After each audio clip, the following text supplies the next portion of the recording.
shufeerii raddaatiin hojjisiifachaa ture tokkotu kootu mana koo bullaadhee mana isaatti na fuudhee galeetu halkan na raffisee maanjaa fi qaadii koo borsaa koo keessaa fuudhee na dhokse mana isaa.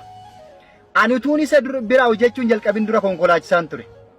Konkolaataan sun yala gurguramnaanani taa'ee beela'uurra raddaatii hojjechaa konkolaataa barbaaddachuu naa wayyadheetan isa bira dhaqe. Na faarsa yeroo baay'ee dandeessa naan jedha. Tasaafaariidhaan waliin loltu, imaltootaan waliin loltu. Akkasumas birri qarshii irratti baay'ee amanamtaa. Goobaziidhaati jabaadhu naan jedha. Waan na jaalatu wayii se'eetan guyyaa tokko waa ittiin mari'adhe. Achi booddee waajjira fayyaa tokkotu beeksisa baase konkolaachistoota barbaada. Ulaagaa isaanii nan guutaa guyyaa boruu dhaqeen dorgomaan jedheen. Maalni ulaagaan isaanii naan jennaani waraqaa koppii eeyyama konkolaachisummaa fi muuxannoo hojii qofaa kan ammoo nan qabaan jedheen. Bakka boruu deemtee galmoofta rakkoon qabu. Lakkaa kanattiin mari'achuun koo dogoggora ture. Namichi waa tokko yaade galgala hojiirra ollee naa gallu har'a mana koo galtee bultaadhe. Maaliif lakki manan galaa boru deemin beeksicha dorgomannaani maarree mana isaa sireen hin jiru siin jedhanii naan jedhe. Tole eeta wajjin gale. Daa'iman qabu haadha mana isaa fi qofa wajjin jiraata. Soofaarra akka rafu natti man. Anis soofaarra rafe. Qumxaa fi jaappooni qofa uffadhee rafe uffata koo baafadhe. Halkan ka'ee maqaa koo waamee takkanan rafe chee godheetu borsaa koo waaleetii borsaa na keessaa fuudhee surree koo keessaa fuudheetu maanjaa fi qaadii koo fuudhee na dhokse. Ganama biyyi nagaa dhedhee ka'ee ciree koo nyaadheetanii waajjira fayyaa sana deemee hiriyaa koo tokko wajjiniin. Gaafa maanjaa qaadii koo koppii godhetti kennuuf ka'u hin jiru narka. Mucaan na biraa seenee galmaa'e. Gara manaatti fiigee gale nan dhabe. Bilbileen gaafadhe hin jiru mana keenyatti hin ganne naan jedhan.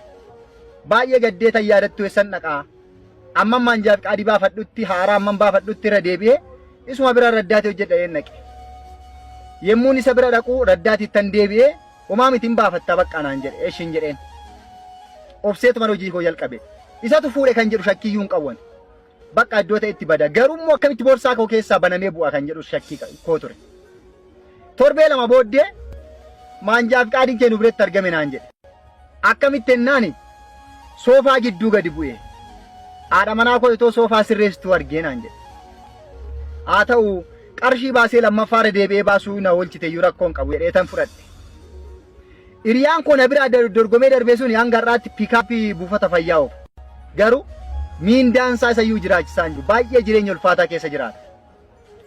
Ana garuu yemmuu namni ajandaa badiisaa wayii sii soqu Waaqayyo immoo karaa milkaa'insaa keessa isaa ajandaa badii namni sii tolchu keessa karaa milkaa'insaa sii saaqa.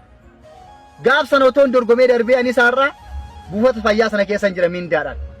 Har'a garuu jireenya isa caalu fooyya'aan jiraadha. Rabbaa ulfaatu malee akka namaa miti waan ta'eef jechaadha. Ila waan tokko sinitti hima. Waan sin ajaa'ibu namichi sun haadha manaa isaa wajjin walii kan. Waggaa lama booddee yeroo dhiyoo kana keessa natti himte. Baay'ee ma tokko na ajaa'ibe anuma iyyuu jechaadha.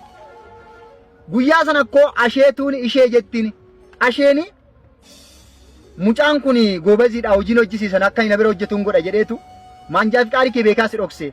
Halkan ka'eet Amaanu'eel jedhee akka tirafte si waamee ilaaleetu borsaa keessaa fuudhee si dhokse. Torbee lama booddee si deebise malee soofaa gidduudhaa miti naan jette. Walii kaneet gargar baanii booddee jechaadha. Ela nama na jaalateettutti iyyuu karoora kee himatin. Nama na jaalateettus hin amanin. Nama nattaana jettus hin amanin. Nama miti uffata kee jaappoonii jalaa kana nattaana jettee namanin. Paantii kee namanin. Yeroo baay'ee namatti amantu nama natti dhiyaate jettutu si miidha. Waan dinqiidha. Ela namni baay'een akka ati isa harkaa baatu hin barbaadu. Akka ati isaaf ergamaa haftu barbaada. Akka ati of dandeessu hin barbaadu. Siin qabatee akka biddeen nyaatu barbaada. Akka ofii isaatii gaaddidduu si ta'ee gaaddisa isaa jala akka taa'aaftu barbaada malee of dandeessee